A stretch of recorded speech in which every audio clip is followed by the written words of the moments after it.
Good morning, children. Today we are going to start our third chapter, Fibers from Animals. In this chapter, we will study fibers from animal sources, wool and silk, and how do we obtain wool? Rearing of sheep. किस तरह से भेड़ को पाला जाता है और उससे ऊन निकाला जाता है. Obtaining silk, rearing of silk worm, यानी सिल्क वर्म को कैसे पाला जाता है, उनकी केयर की जाती है, उनको किस तरह से मलबरी लीव दी जाती है खाने के लिए और उससे किस तरह से सिल्क निकाला जाता है. Health hazards associated with wool and silk production, और इसमें जो वर्कर्स काम करते हैं उनकी हेल्थ किस तरह से इनके कांटेक्ट में आने से खराब होती है. Now we are going to start this chapter. So as you know that clothes we wear are stitched from fabric. So fabric is made from thread like structure which is prepared from fiber. So fiber is a hair like strand which is obtained from either natural sources or man-made sources. यानी कि जो fibre होता है वो बहुत ही पतला रेशे जैसा मटेरियल होता है जिससे कि कोई भी फैब्रिक बनाया जाता है. जैसे आप ये देखिए, ये फाइबर है, ये जो पतला सा आपको दिख रहा है थ्रेड, ये हेयर लाइक स्ट्रक्चर, ओके, इन्हीं में से इनसे ही थ्रेड बनता है. Now, fibers are classified into two categories, natural fibers and synthetic fibers. Means, those fibers which are obtained either from plants or animals are called natural fibers. Now, let us see what are the fibers we obtain from plant. So, cotton. Cotton से धागे बनते हैं, है ना, और धागे से ही इस तरह की कॉटन की फैब्रिक बनती है. अंडरस्टूड. नाउ जूट, ये देखिए, जूट से इस तरह के बैग बनाए जाते हैं.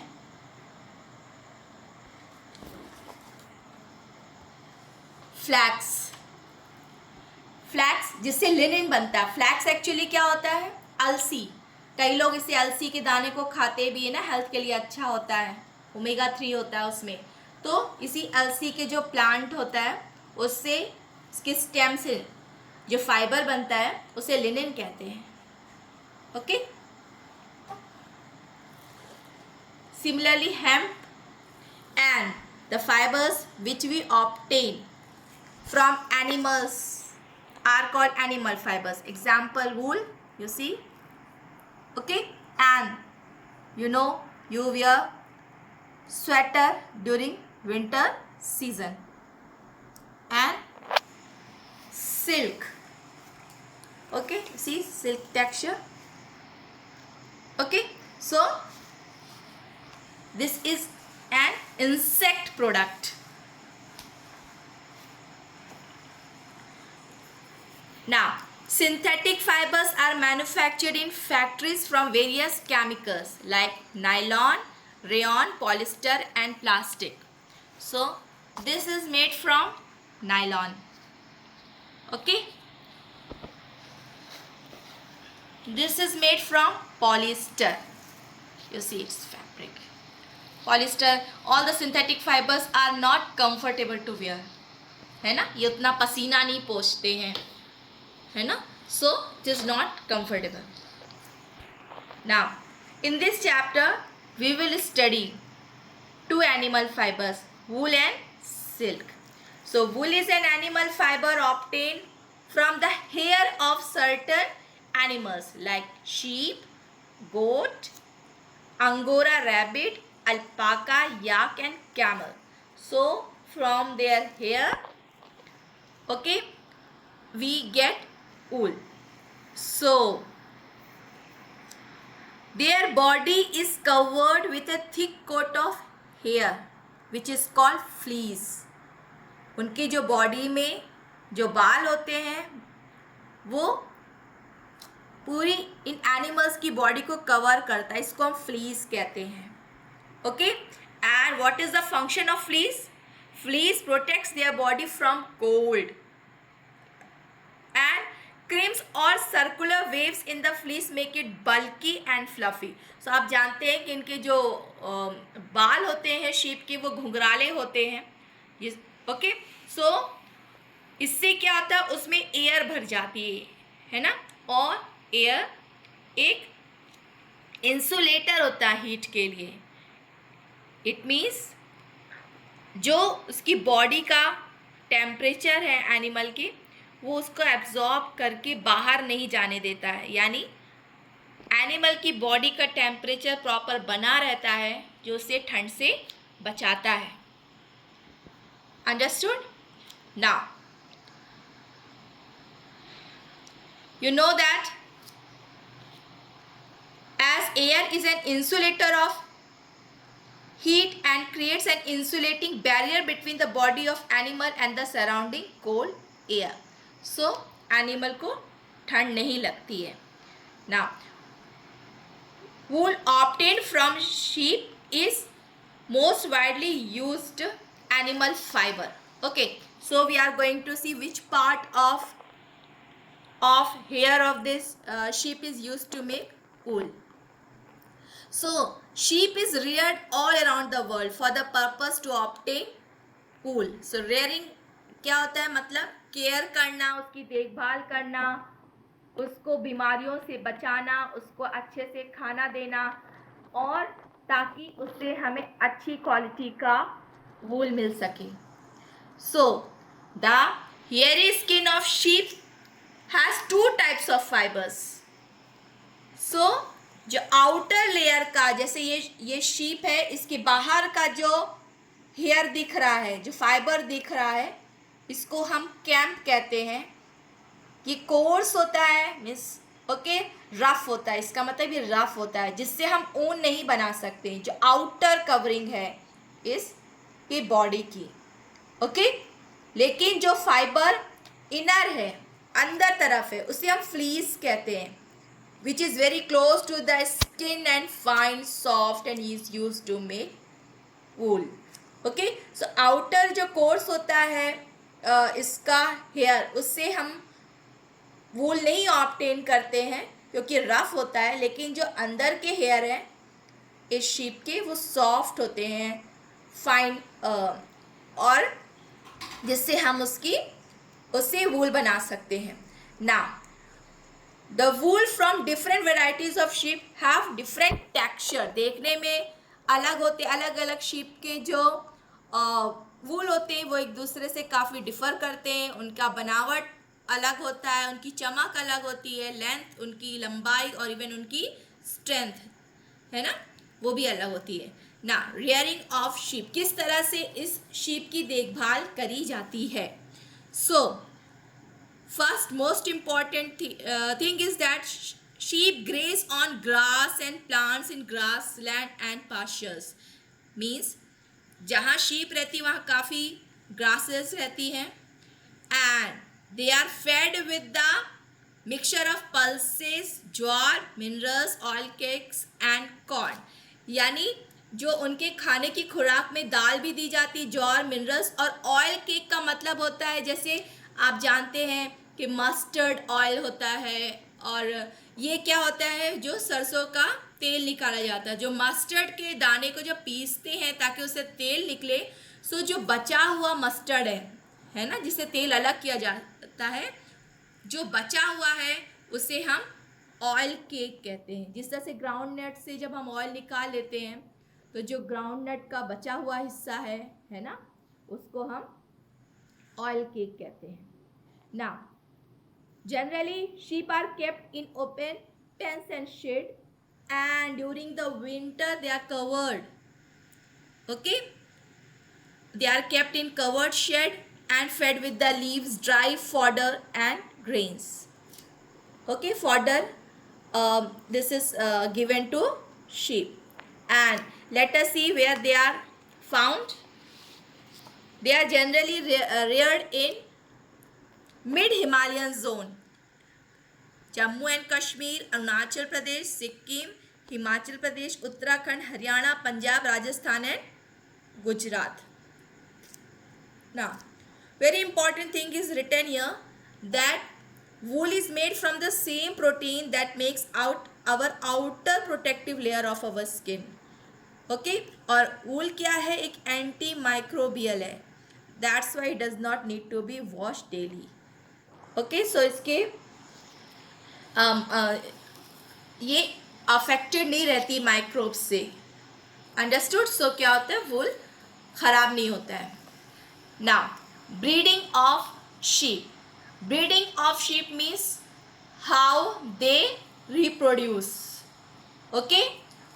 Now, what are these characteristics? Now, let us see.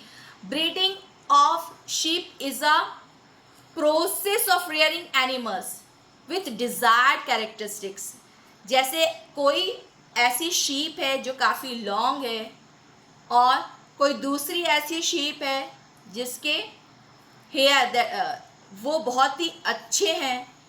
तो इस तरह से दो शीप जिसकी स्पीशीज़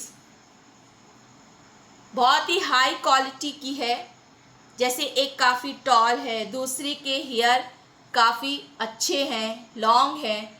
सो ऐसी दो शीप को ले करके उससे न्यू शीप डेवलप करी जाती है. तो जो न्यू शीप डेवलप होती है उसमें पेरेंट्स के कैरेक्टर होते हैं, यानी वो टॉल भी होगी और उसके हेयर भी लॉन्ग होंगे. Understood. So in this process two individual having desirable characteristics are selected as parents and they are mated to reproduce a new breed. So now this new breed is having the characteristics of both the parents. इस तरह की जो process होती है उसे selective breeding कहते हैं. Now, so after breeding, the sheep which we will obtain will have thick and luxurious coat of fleece with a better quality and larger volume. Understood? Now, some high yielding breeds means होता है किस्म. Okay. जो of sheep reared in India are Kashmir Merino, Hisardale, Nilgiri, Bakarwal, Patanwari and Marwari. Now, Merino is the breed of sheep which remains popular worldwide for its superior quality of wool. This is an important question. Okay. Which name the breed of sheep which is having superior quality of wool, that is Merino. Yeah, picture is given of Merino sheep.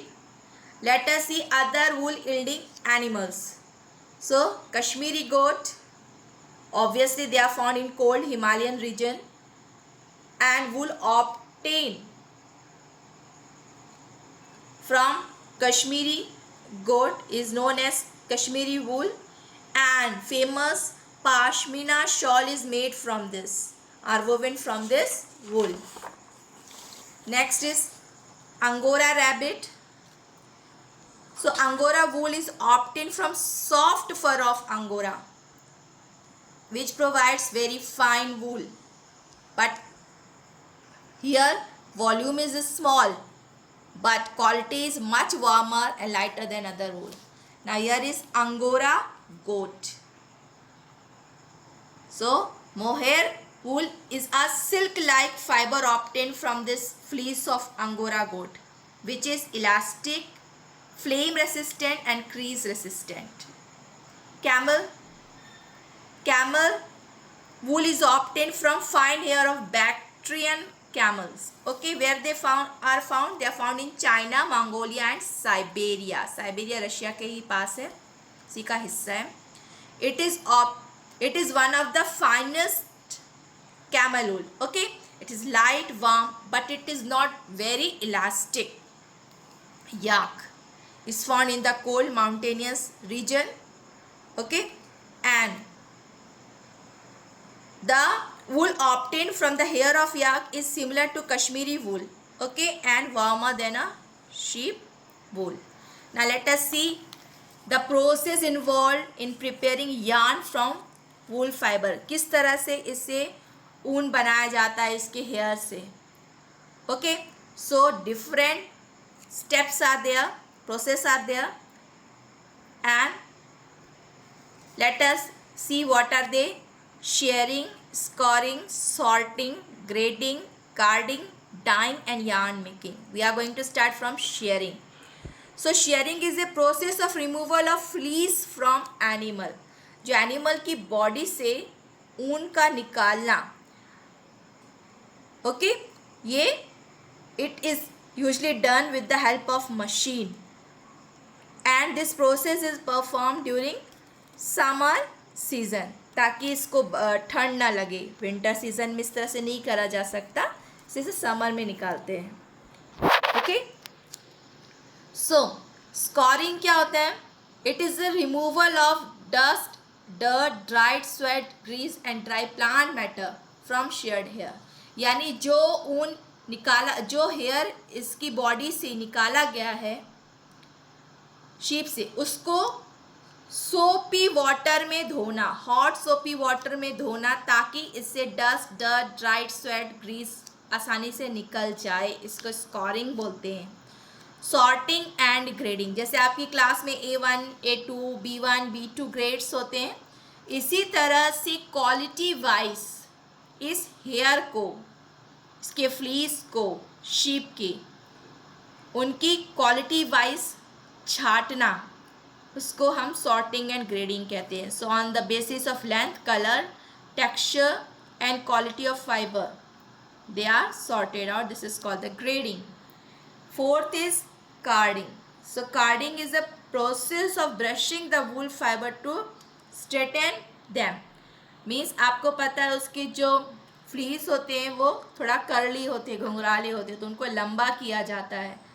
लंबा करने के लिए इसको एक roller से पास करते हैं, जिसमें वायर से बने हुए टीथ रहते हैं. ये देखिए, ये दिख रहा रोलर, इसमें वायर से बने हुए टीथ हैं, और इसमें इस फ्लीस को डाला जाता है, वूल को. ओके, सो क्या होता है, ये स्ट्रेट हो जाते हैं, और इसके साथ रेसिडुअल डर्ट है या कोई और मैटर है वो भी निकल जाता है, इसकी और सफाई हो जाती है. Fifth one is dying, colour करना. So generally wool obtained from animal is having either white or light brown color, so they are given various colors. Last sixth one is the yarn making. So the dyed fiber are spun into wool yarn. Okay, इस तरह से इससे बना लिया जाता है, into a resulting cone yarn बना लिया जाता है. अब इसमें जो लॉन्ग wool होते हैं, they are used to make sweater, लेकिन जो शॉर्टर फाइबर्स होते हैं उनसे जैकेट्स एंड सूट्स बनता है. Now what are the properties of wool fibre? So wool is extremely durable and elastic, काफ़ी दिनों तक चलता है, लचीला होता है. ओके, सॉफ्ट होता है, कंफर्टेबल टू वेयर होता है. Burn without producing any flame, जब इसे जलाया जाता है तो कोई लौ नहीं निकलती है. It absorbs sound, and the last fifth one is it absorb heat and act as an insulator. यानी अगर हम जब ठंड में पहनते हैं तो हमको आराम मिलता है, हमें ठंड नहीं लगती है. अंडरस्टूड? क्योंकि ये इंसुलेटर है, ये हमारी बॉडी को की हीट को एब्जॉर्ब करके बाहर एटमॉस्फेयर में नहीं छोड़ देता है. Okay, now health hazard associated with wool production, इससे हमें क्या बीमारी हो सकती है? The bacteria anthrax present in wool from infected organism causes a fatal blood disease called Salter disease. So Salter disease एक तरह से ऐसी डिजीज़ होती है जिसमें जैसे हमारी फिंगर है, उंगलियां हैं, ऐसी ही पूरी बॉडी में स्ट्रक्चर लटकने लग जाता है पूरी बॉडी में. ये एक बैक्टीरिया की वजह से होता है जिसे हम एंथ्रैक्स कहते हैं. This is very important question. Salter disease is caused by bacteria anthrax. Now, and you know that in wool spinning mills, okay, so floating fibers of wool is present in the air, and breathing canals of the workers are affected because of that. They develop asthma and bronchitis, सांस की बीमारी हो जाती है इनको. ये जो इसके रेशे हैं ऊन के, वो हवा में उड़ते हैं और उनकी नाक के ज़रिए उनके लंग्स तक पहुंच जाते हैं. Now, third one is the various chemical used for washing and dyeing of the wool lead to irritation in eyes and allergies in skin. So आपको पता है इनको रंग देने के लिए वूल को जो केमिकल यूज़ होता है तो वो भी आइज़ को इरिटेशन देता है और स्किन में भी एलर्जी प्रोड्यूस करता है. And not okay. And the fourth one is okay, that is the worker face the risk of spinal and skeletal disorder, means and getting injured due to the headbutts from sheep during shearing. means जब उस sheep के hair remove करे जाते हैं तब ये अपने सींग से जो पर्सन इसका हेयर रिमूव कर रहा है उसे मार देती, तो कभी कभी गहरी चोट लग जाती स्पाइनल कॉर्ड में, ओके, या फिर कभी हड्डियां टूट जाती हैं. तो ये हेल्थ हैजार्ड्स हैं, 4 हेल्थ हैजार्ड्स हैं associated with the production of this wool. So thank you children.